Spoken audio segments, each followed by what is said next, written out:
na sua Bíblia, no livro de Apocalipse, capítulo 1. Apocalipse, capítulo 1.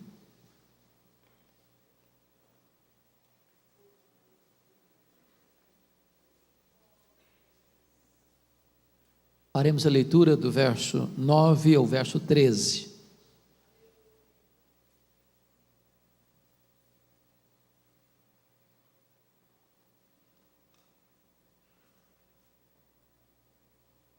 Eu, João, irmão vosso e companheiro na tribulação, no reino e na perseverança, em Jesus achei-me na ilha chamada Patmos por causa da palavra de Deus e do testemunho de Jesus. Achei-me em espírito no dia do Senhor, e ouvi por detrás de mim grande voz como de trombeta dizendo: o que vês, escreve em livro e manda às 7 igrejas: Éfeso, Esmirna, Pérgamo, Tiatira, Sardes, Filadélfia e Laodiceia. Voltei-me para ver quem falava comigo, e voltado vi 7 candeeiros de ouro, e no meio dos candeeiros um semelhante a filho de homem. Capítulo 3, versos 14 a 22. Ao anjo da igreja em Laodiceia escreve: estas coisas diz o Amém, a testemunha fiel e verdadeira, o princípio da criação de Deus. Conheça as tuas obras, que nem és frio nem quente. Quem dera fosses frio ou quente. Assim, porque és morno, nem és quente nem frio, estou a ponto de vomitar-te da minha boca. Pois dizes: estou rico e abastado, e não preciso de coisa alguma, e nem sabe que tu és infeliz, sim, miserável, pobre, cego e nu. Aconselho-te que de mim compres ouro refinado pelo fogo para te enriqueceres, vestiduras brancas para te vestires, a fim de que não seja manifesta a vergonha da tua nudez, e colírio para ungir os teus olhos, a fim de que vejas. Eu repreendo e disciplino a quantos amo, sê pois zeloso e arrepende-te. Eis que estou à porta e bato. Se alguém ouvir a minha voz e abrir a porta, eu entrarei, cearei com ele e ele comigo.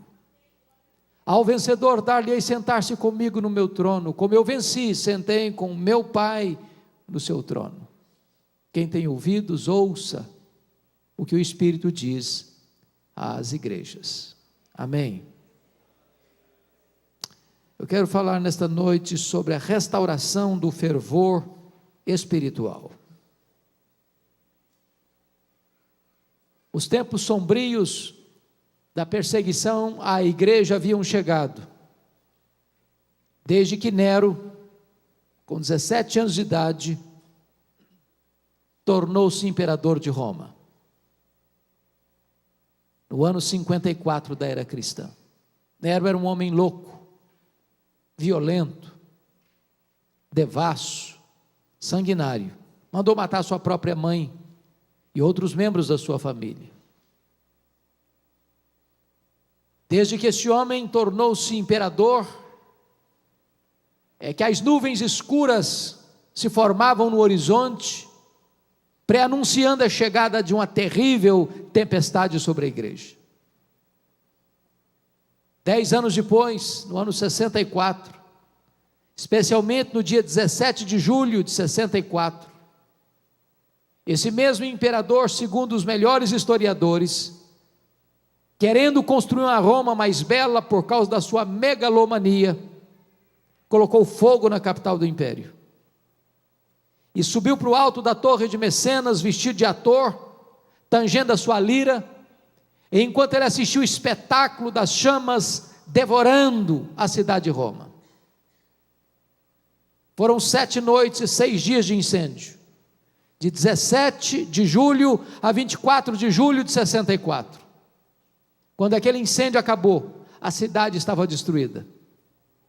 Dos 14 bairros de Roma, 10 deles tinham sido destruídos. Os 4 bairros restantes, densamente povoados por judeus e cristãos, dá a Nero um álibi para botar a culpa do incêndio de Roma nos crentes, e começa então a brutal e sangrenta perseguição contra a igreja. Dizem os historiadores que naquela época faltou madeira para se fazer cruz, tamanha quantidade de crentes que foram crucificados em Roma. Os crentes eram amarrados em postes, cobertos de piche e incendiados vivos para iluminar as noites de Roma. Um massacre, uma chacina. 2 anos depois, ano 66, explode uma rebelião dos judeus em Israel.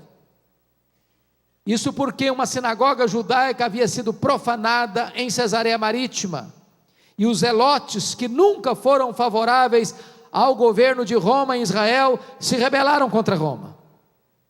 E Roma manda para lá o general Tito para tentar controlar aquela rebelião.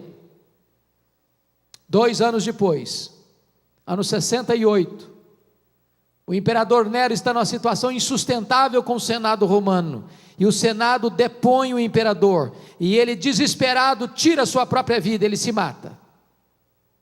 2 anos depois, ano 70, a rebelião em Israel está se tornando cada vez mais perigosa, incontrolada, e então o general Tito cerca a cidade de Jerusalém, invade a cidade de Jerusalém, destrói a cidade de Jerusalém, queima o templo da cidade de Jerusalém, e passa o fio da espada milhares de judeus e cristãos, e promove aquilo que nós chamamos de a maior dispersão dos judeus de todos os tempos, desde o ano 70 até 14 de maio de 1948, quando Israel retorna ao seu território. Nesse mesmo ano 70, o imperador Vespasiano inaugura o Coliseu Romano na cidade de Roma, e numa festa de 100 dias de inauguração, mais de 10.000 crentes foram mortos com requinte de crueldade. Os crentes eram enrolados em peles de animais e jogados nas arenas, para os cães morderem, para os touros pisarem e para os leões esfaimados da Líbia devorarem. Ano 86, assume o governo de Roma Domiciano. E esse imperador é chamado de o segundo Nero, por causa da perversidade com que ataca a igreja. É o primeiro imperador a arrogar para si o título de Senhor e Deus, pois foi este imperador Domiciano que deportou o apóstolo João, então pastor da igreja de Éfeso, na capital da Ásia Menor, para a ilha do Mar Egeu, a ilha de Patmos. E vale destacar que a essas alturas, todos os demais apóstolos do Senhor Jesus já estavam mortos pelo viés do martírio. João era o último representante do grupo apostólico vivo, e certamente a intenção de Domiciano era calar a voz do último apóstolo do Senhor Jesus, e então ele o isolou, ele o encerrou, ele o prendeu naquela ilha vulcânica. Mas quando todas as portas se fecharam para João na terra, Deus abriu-lhe uma porta no céu e disse: sobe para aqui, e eu te mostrarei não as coisas que talvez aconteçam, não as coisas que podem acontecer, eu te mostrarei as coisas que devem acontecer. Na verdade, nos tempos mais sombrios da história, ou nos tempos mais amargos da igreja, Deus continua no trono, e Ele continua governando os destinos do seu povo. Aquele era um dia de domingo, era o dia do Senhor. Quando João, diz a Bíblia, escuta uma voz atrás dele, como voz de trombeta, dizendo: o que vês, escreve em livro e manda às 7 igrejas: Éfeso, Esmirna, Pérgamo, Tiatira, Sardes, Filadélfia e Laodiceia. E quando João se volta para ver quem falava com ele, ele não vê quem falava com ele, ele vê 7 candeeiros de ouro, ele vê as 7 igrejas, e no meio das igrejas, um semelhante a filho de homem. Na verdade, o mundo só pode ver Jesus na igreja e através da igreja, mas o Cristo que João vê, não é o Cristo suando sangue, profundamente angustiado até a morte, prostrado sobre os seus joelhos, com o rosto em terra, clamando e chorando, suando sangue. O Cristo que João vê não é o Cristo angustiado do Getsêmani. O Cristo que João vê não é o Cristo esbordoado e cuspido do sinédrio judaico. O Cristo que João vê não é o Cristo espancado e humilhado e ultrajado do pretório romano. O Cristo que João vê não é o Cristo que caminha exangue debaixo de um lenho pesado, sob os apupos e vaias de uma multidão ensandecida de sangue sedento. O Cristo que João vê não é o Cristo pregado numa cruz, no tosco monte do Calvário, lá suspenso entre a terra e os céus. O Cristo que João vê é o Cristo da glória, é o Cristo vencedor, é o Cristo onipotente, é o Cristo todo-poderoso. Seu cabelo não está mais encebado de sangue e poeira, mas o seu cabelo é branco como a alva neve, como a alva lã. Seus olhos não estão mais empapuçados de sangue, mas os seus olhos são como a chama de fogo. A sua voz não está mais embargada pela sede, é como voz de muitas águas. Os seus pés não estão mais presos ao lenho, mas são como bronze polido. As suas mãos não estão mais esmagadas, mas sustentam a igreja. O seu rosto não está mais desfigurado, mas brilha como o sol no seu fulgor. Quando João vê o Cristo da glória, ele cai como morto aos seus pés. E o Cristo da glória põe a mão direita sobre ele e diz: não temas, João, eu sou o primeiro e o último. Eis que eu estive morto, mas estou vivo pelos séculos dos séculos, e tenho as chaves da morte e do inferno. O Cristo que nós adoramos nesta noite não é o Cristo que esteve vivo e está morto, mas é o Cristo que esteve morto e está vivo pelos séculos dos séculos. Ele ressuscitou, Ele está vivo, Ele está à destra do Pai, Ele intercede por nós, e Ele há de voltar com grande glória e poder para buscar a sua igreja. O verso 13 nos informa que João o vê no meio da igreja, no meio das igrejas. Eu quero dizer para vocês nesta noite que Jesus também está aqui no meio da igreja. E é porque Ele está aqui que você e eu estamos aqui. É porque Ele está aqui que este encontro é tão importante. É porque Ele está aqui é que nós podemos ter esperança que algo maravilhoso vai acontecer nesta noite. É porque Ele está aqui que os cativos podem ser libertos, que os enfermos podem ser curados, que os perdidos podem ser salvos.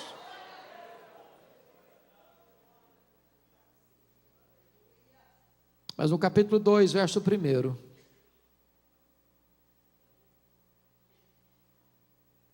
somos informados de que Jesus não está apenas presente no meio da igreja. Está escrito aí que Ele está andando no meio da igreja. Eu quero dizer para você que Jesus não apenas está aqui, Ele está andando entre nós. Ele está andando entre nós para sondar a igreja, para examinar a igreja, para investigar a igreja, para corrigir a igreja, para disciplinar a igreja, para fazer promessas para a igreja. E na medida que Ele anda no meio das igrejas, há um estribilho que se repete em todas as cartas, e o estribilho é este: eu conheço, eu conheço, eu conheço, eu conheço, eu conheço, eu conheço, eu conheço. Para 5 dessas 7 igrejas, Jesus vai usar a mesma expressão. Para a igreja de Éfeso, para a igreja de Tiatira, para a igreja de Sardes, para a igreja de Filadélfia, para a igreja de Laodiceia, Ele vai dizer assim: eu conheço as tuas obras. Aquilo que o seu marido não sabe, Jesus sabe. Aquilo que a sua mulher não sabe, Jesus sabe. Aquilo que seus pais não sabem, Jesus sabe. Aquilo que o seu pastor não sabe, Jesus sabe. Aquilo que você fechou a porta para ninguém ver, Jesus estava lá. Aquilo que você fez escondido, aquele cujos olhos são como chama de fogo, estava vendo. Ele conhece as nossas obras.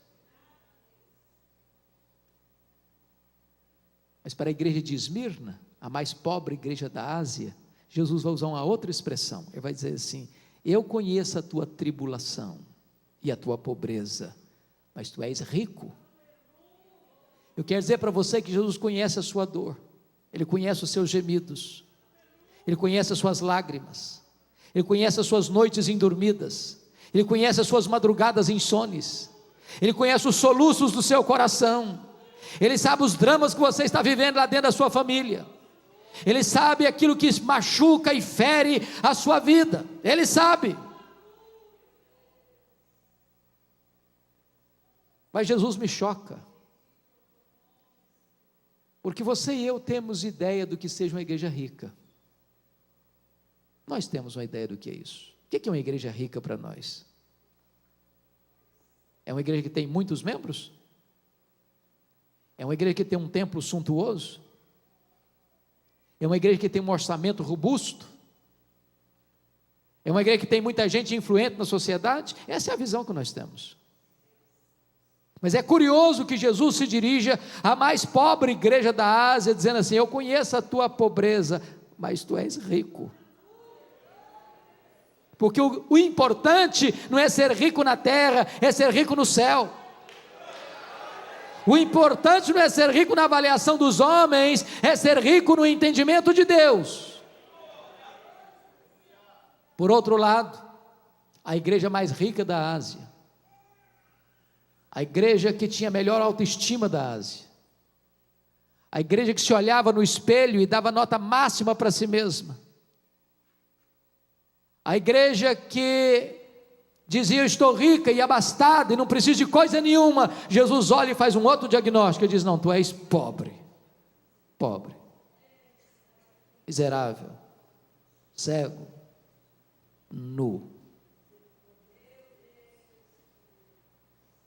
Para a igreja de Pérgamo, entretanto, Jesus vai usar uma outra expressão. Ele vai dizer assim: eu conheço o lugar onde tu habitas, onde está o trono de Satanás.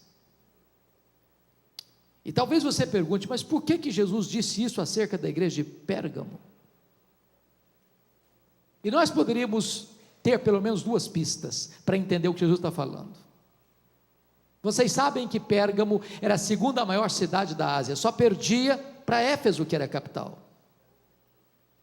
Quando se disputava na Ásia Menor, qual cidade construiria o primeiro templo de adoração ao imperador romano como um deus?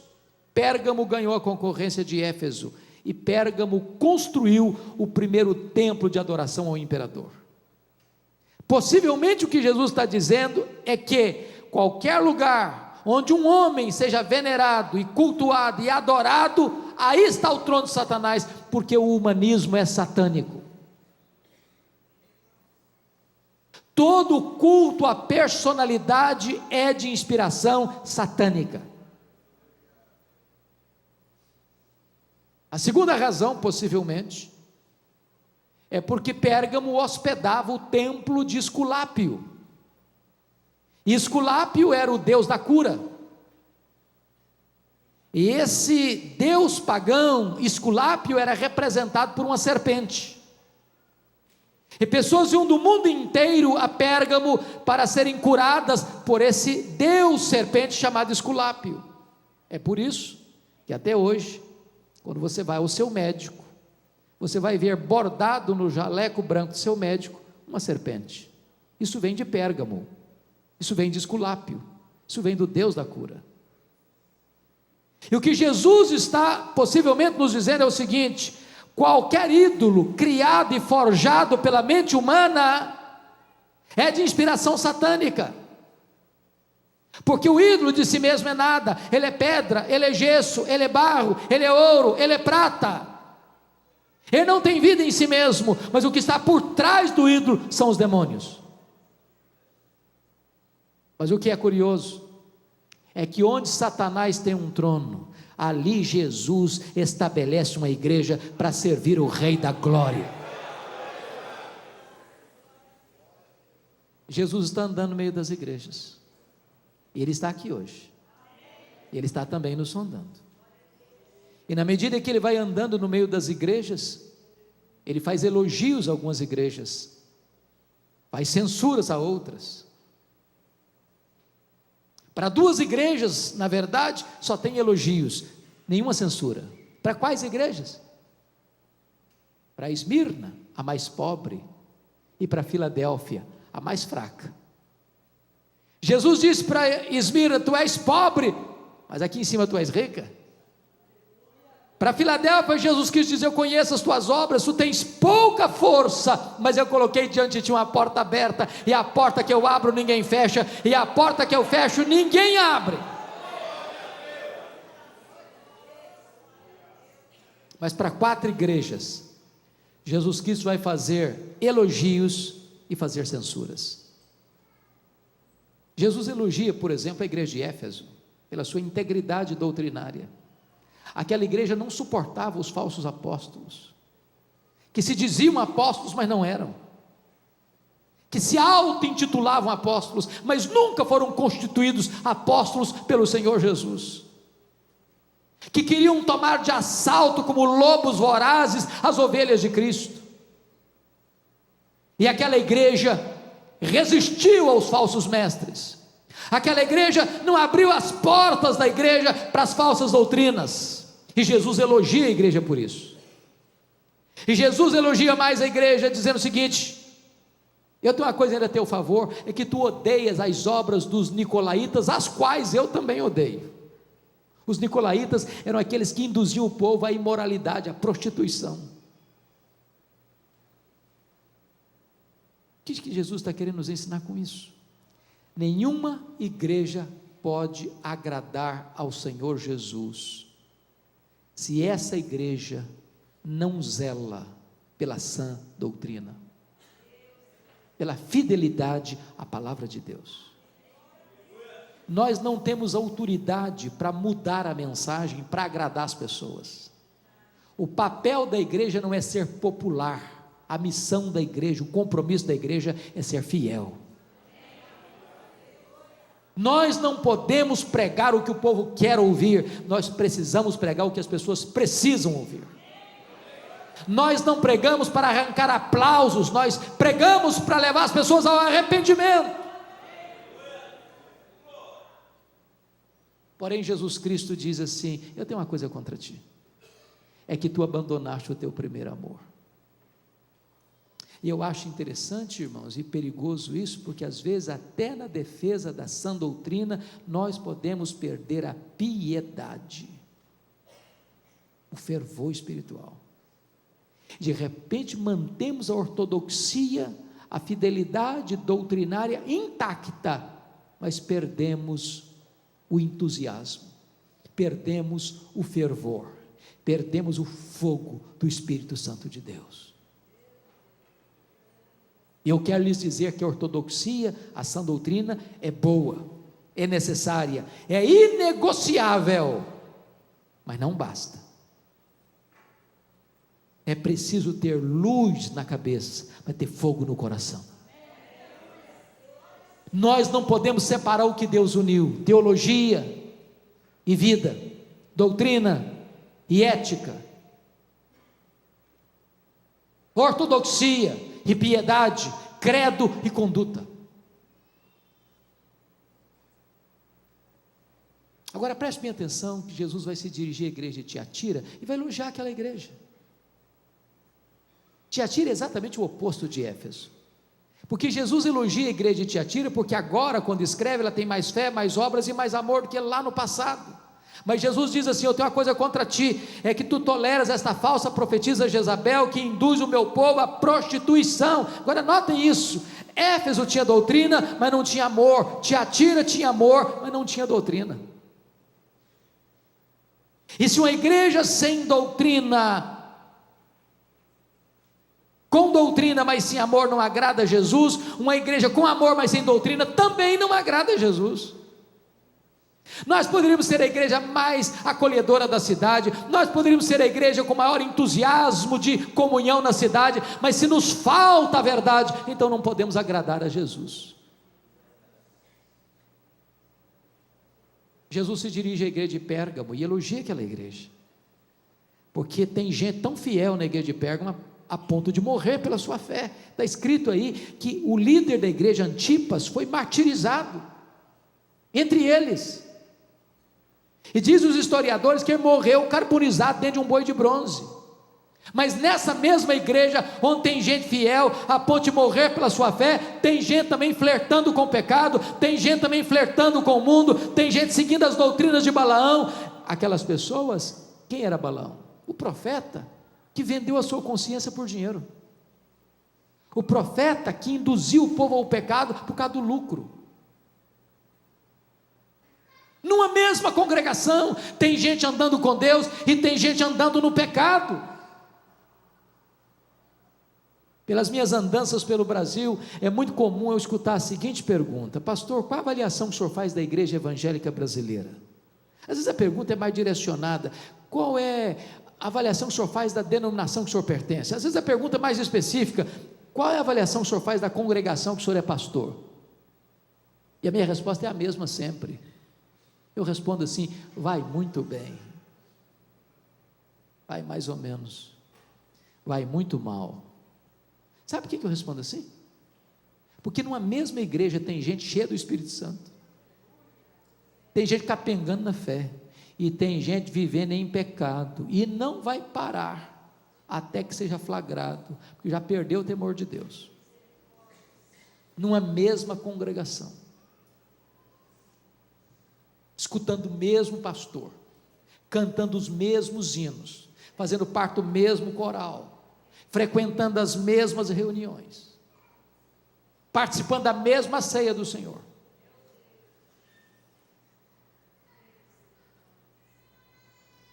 Jesus elogia a igreja de Sardes. Na verdade, aquela igreja tinha um nome na cidade, uma igreja viva, diríamos hoje, uma igreja avivada, talvez um culto vibrante, talvez uma liturgia cheia de emoção. Mas Jesus olha, faz um outro diagnóstico: não, você está morta. Tem uns poucos aí ainda que não contaminaram as suas vestiduras. E Jesus, irmãos, me choca tanto, porque o diagnóstico dele difere tanto do meu às vezes. Para a igreja que diz que é pobre, Jesus diz que ela é rica. Para a igreja que diz que ela é rica, Jesus: não, você está pobre.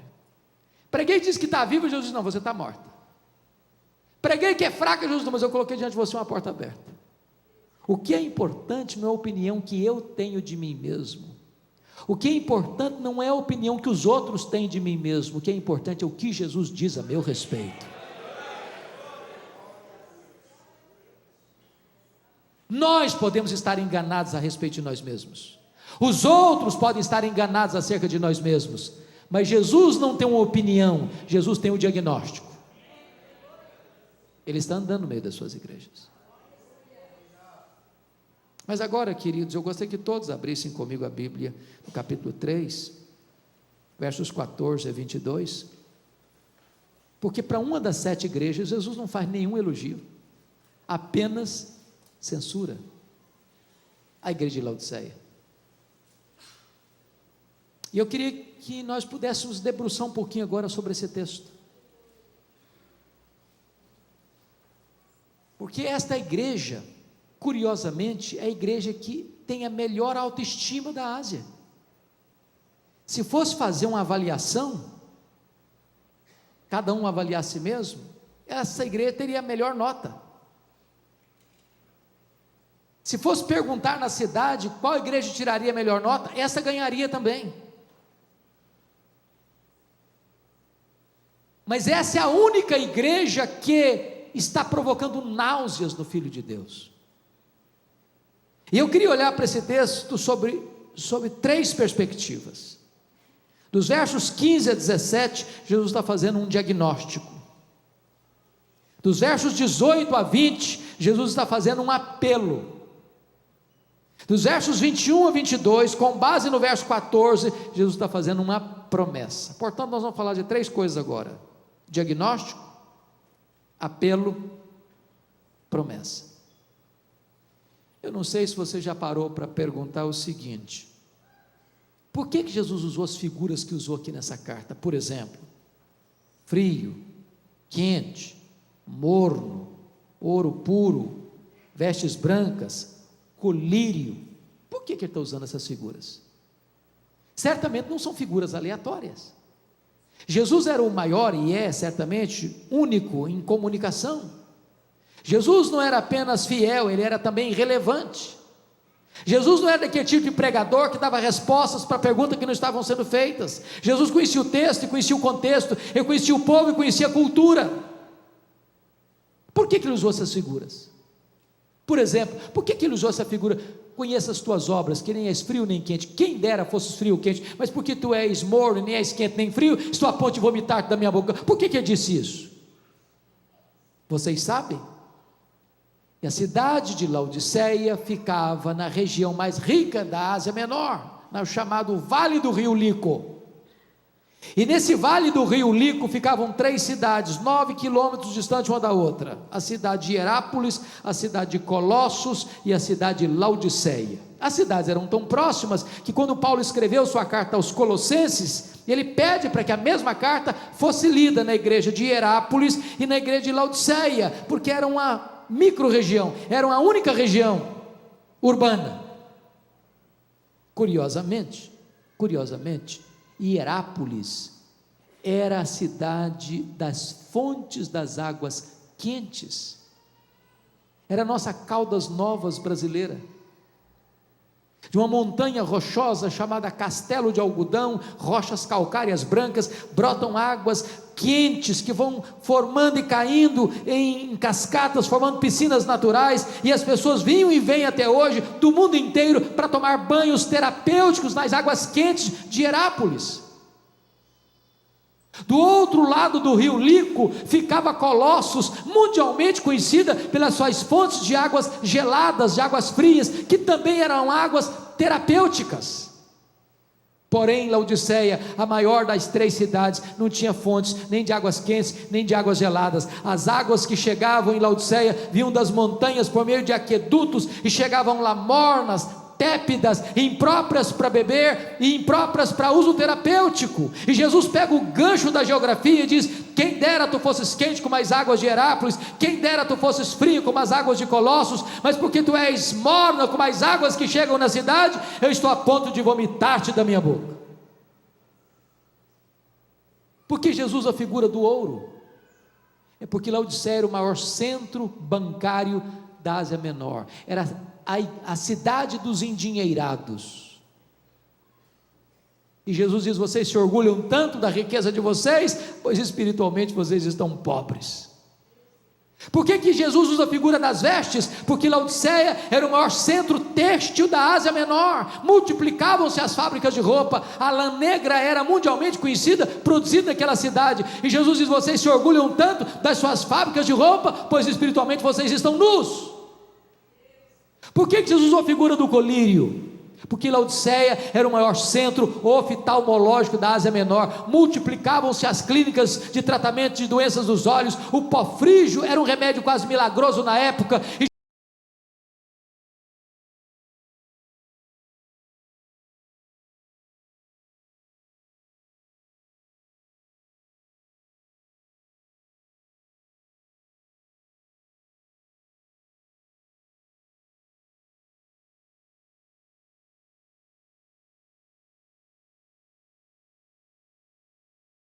em casa e lesse as 7 cartas numa sentada só, você vai notar algo curioso. Por exemplo, Jesus não faz a esta igreja nenhuma denúncia de desvio doutrinário. Não tem falsos mestres incomodando a igreja como lá em Éfeso. Não tinha heresias na igreja como tinha entrado já em Pérgamo, Tiatira. Igreja ortodoxa, fiel à doutrina.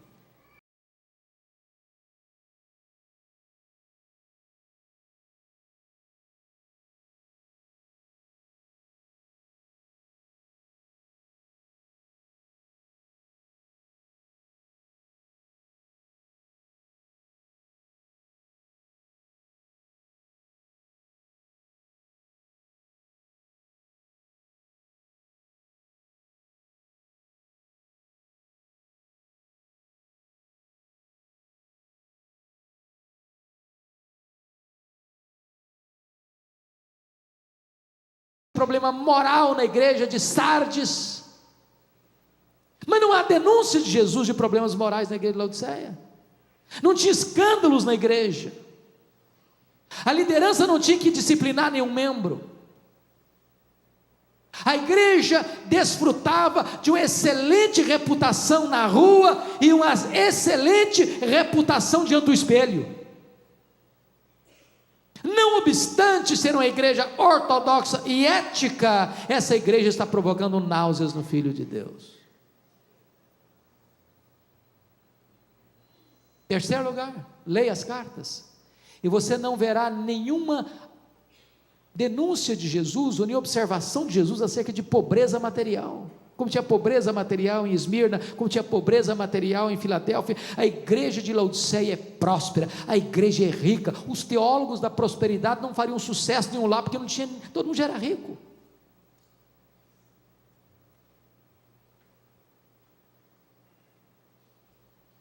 Mas em quarto lugar, leiam, perceberão outra coisa: não há nenhuma denúncia de Jesus de perseguição a essa igreja. Havia perseguição religiosa em Éfeso, havia perseguição política em Pérgamo. Essa igreja está em paz, ela é ortodoxa, ela é ética, ela é próspera, ela está em paz, ela está bem com ela mesma, ela está apaixonada por ela mesma. Ela é uma igreja narcisista, ela se olha no espelho e diz: nós estamos muito bem na fita, nós estamos muito bem, nós estamos contentes conosco mesmo, nós estamos maravilhosamente bem. E nem sabia, estava provocando náuseas no Filho de Deus. Irmãos, se você e eu morássemos lá nessa época, possivelmente nós gostaríamos de ser membro desta igreja. E com isso eu não estou lhe dizendo que a ortodoxia não tem valor, e com isso eu não estou lhe dizendo que ser ético não tem valor, com isso eu não estou lhe dizendo que ser próspero não tem valor, e com isso eu não estou lhe dizendo que ter paz não tem valor. A ortodoxia é boa, a ética é necessária, a prosperidade é uma bênção, e viver em paz é um privilégio, mas só isso não basta. A grande pergunta é: então o que é que Jesus viu nessa igreja que tanto o fez sofrer? Uma única coisa: falta de fervor espiritual. Só isso. Não foi heresia, não foi escândalo, não foi pobreza, não foi perseguição. Só uma coisa: falta fervor. E eu temo, irmãos, caminhando pelo Brasil afora, que este é o nosso problema. Graças a Deus nós somos uma igreja fiel à palavra, graças a Deus nós somos uma igreja séria, graças a Deus nós somos uma igreja próspera, graças a Deus nós vivemos em paz. Mas, irmãos, está faltando fervor, falta brilho nos olhos, falta entusiasmo, falta choro pelo pecado, falta quebrantamento, falta arrependimento genuíno, falta a plenitude do Espírito Santo, falta oração, falta jejum, falta poder, falta avivamento genuíno.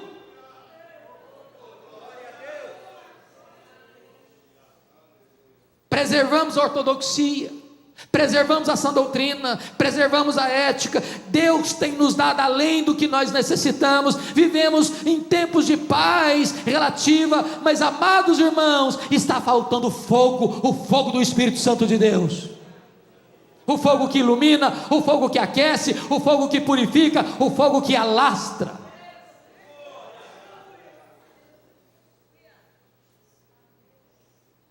Eu temo, irmãos, eu temo que a igreja evangélica brasileira, em todos os setores denominacionais, estão fazendo uma marcha resoluta e célere e rápida rumo ao secularismo.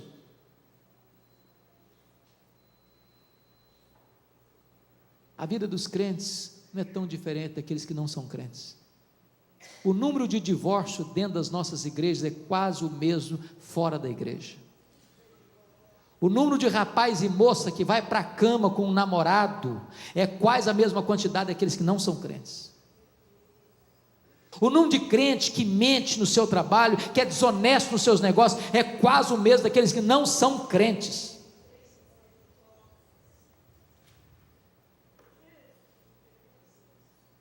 No domingo estamos na igreja, de segunda a sábado, o povo vive como se Deus não existisse.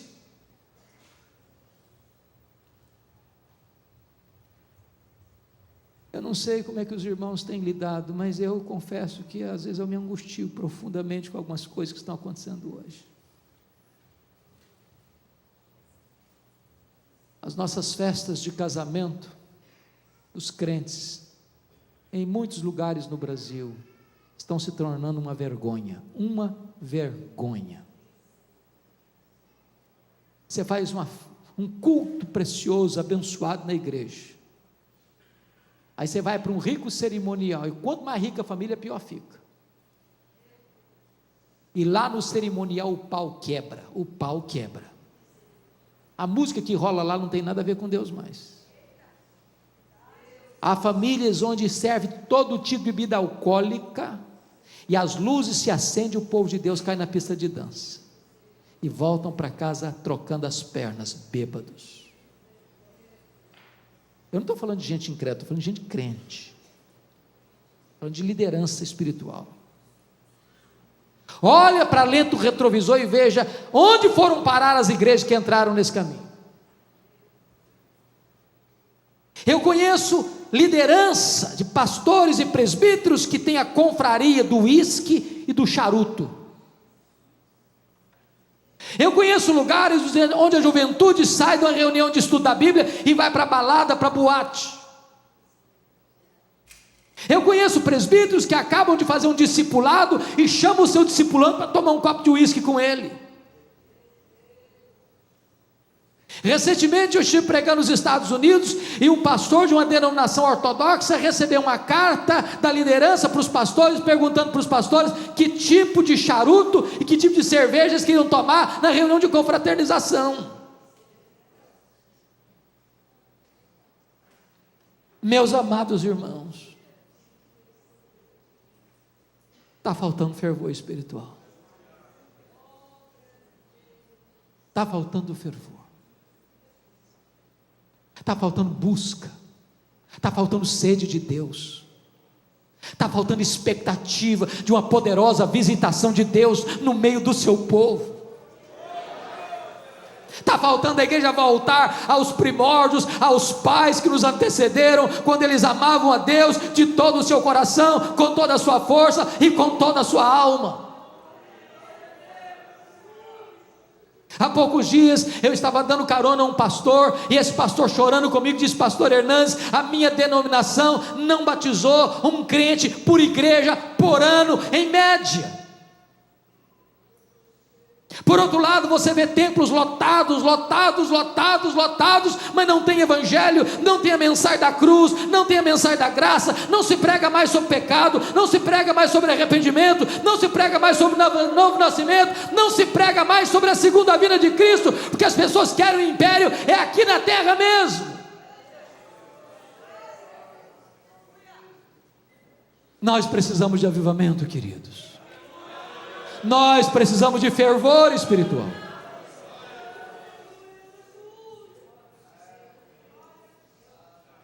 Depois que Jesus Cristo faz o diagnóstico, nos versos 18 a 20, ele vai fazer um apelo. E que eu acho maravilhoso é que Jesus se apresenta à igreja no verso 18 como um mercador, como um mascate, como um vendedor ambulante.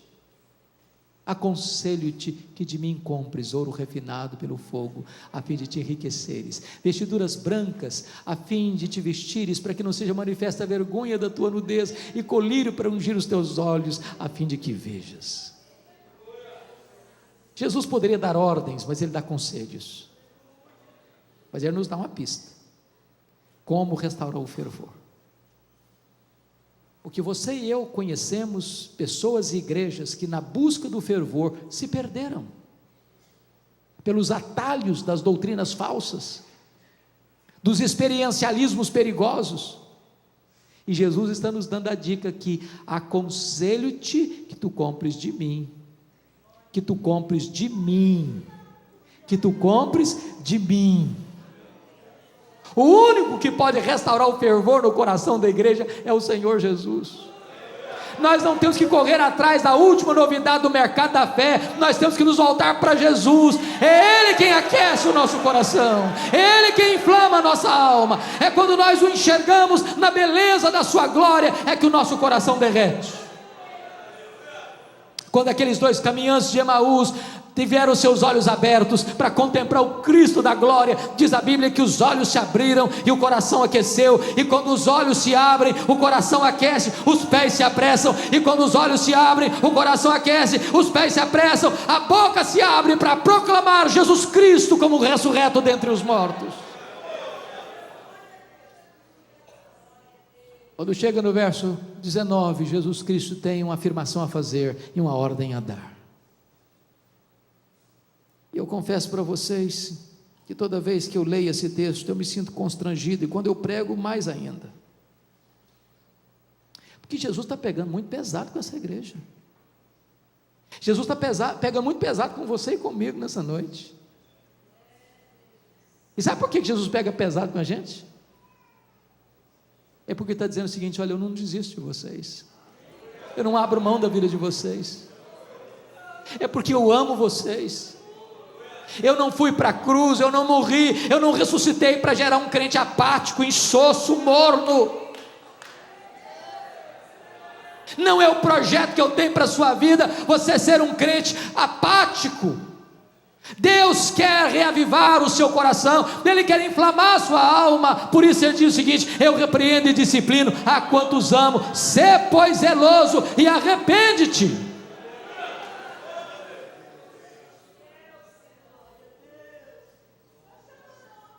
Quando chega o verso 20, Jesus Cristo se apresenta mais uma vez e diz: eu estou à porta e bato.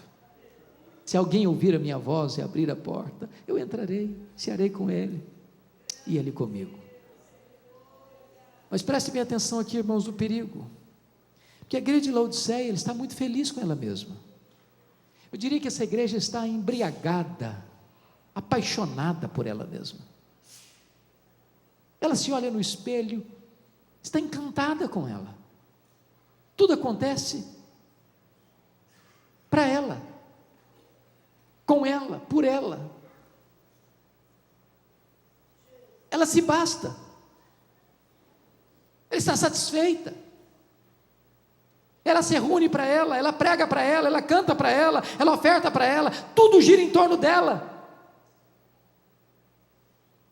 E aqui é um grande risco, irmãos, de nós nos reunirmos, de nós pregarmos, de nós cantarmos, de nós ofertarmos, e Jesus está do lado de fora, querendo entrar.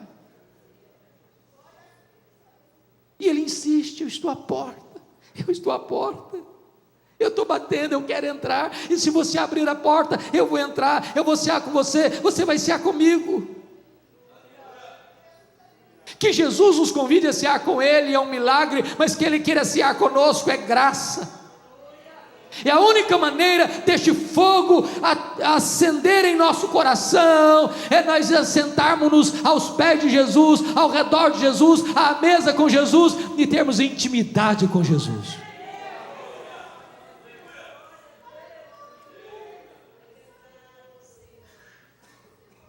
Depois que Jesus Cristo faz esse apelo, agora Ele vai fazer uma promessa.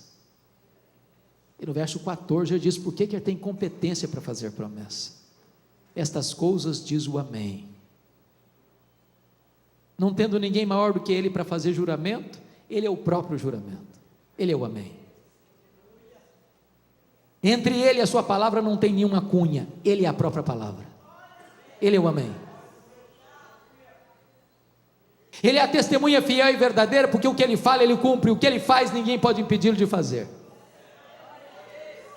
E ele é o princípio da criação de Deus, porque ele é o agente da criação de Deus, e se ele trouxe à existência o que não existia, então ele é poderoso para restaurar o fervor no nosso coração. E no verso 21 ele vai fazer a promessa: ao vencedor dar-lhe-ei sentar-se comigo no meu trono, como eu venci e sentei com meu Pai no seu trono. E o que eu acho magnífico é a transição do verso 20 para o verso 21, porque Jesus sai da intimidade da mesa para a publicidade do trono. Quem se assentará com ele publicamente no trono? Quem assentou-se com ele intimamente à mesa. Por isso ele termina dizendo assim: quem tem ouvidos, ouça o que o Espírito diz às igrejas.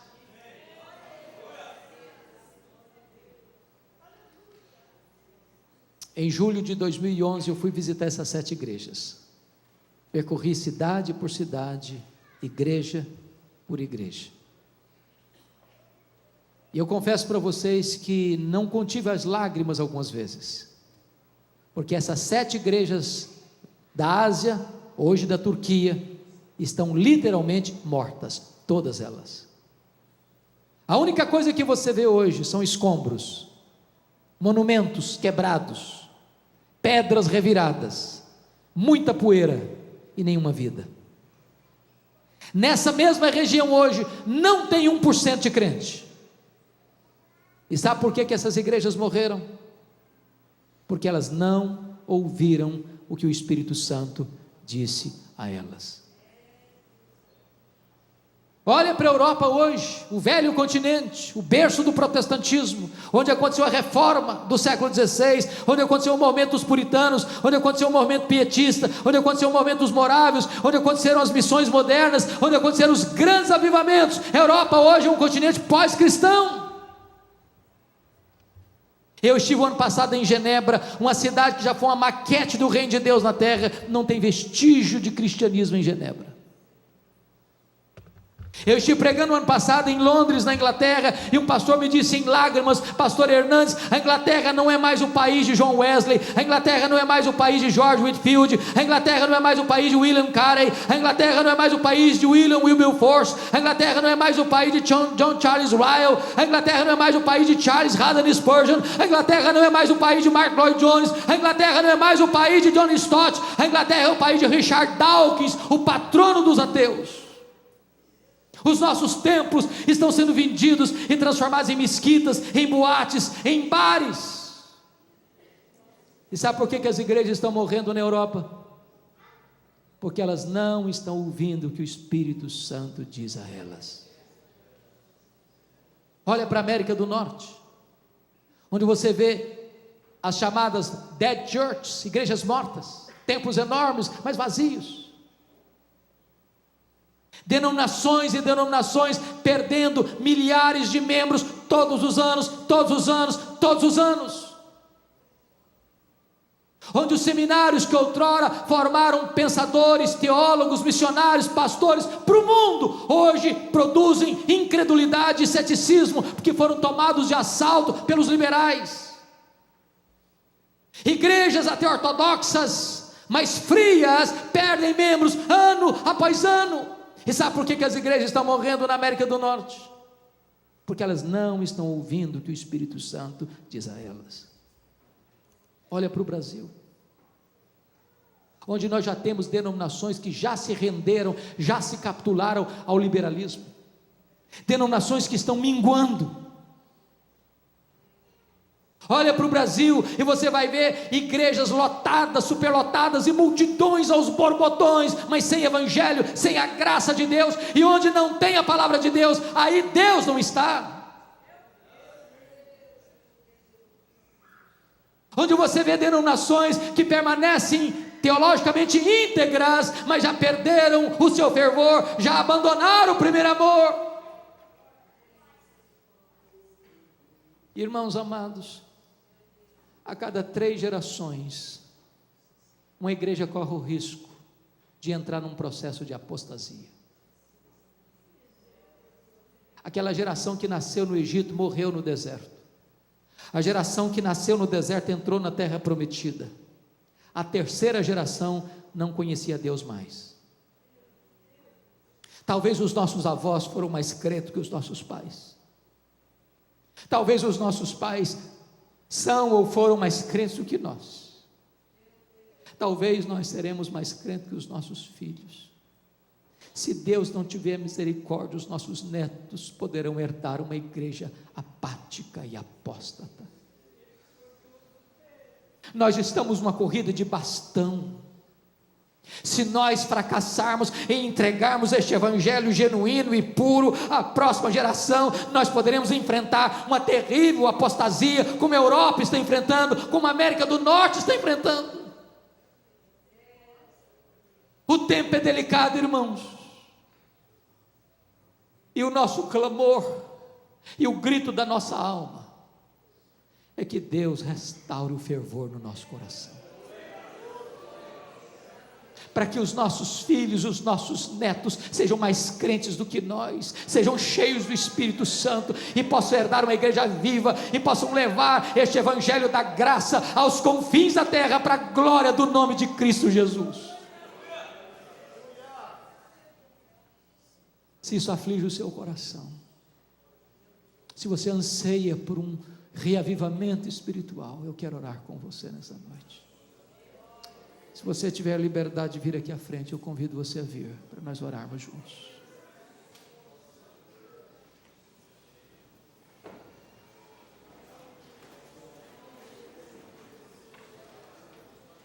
Se você quiser vir aqui à frente, pode vir. Nós vamos orar juntos.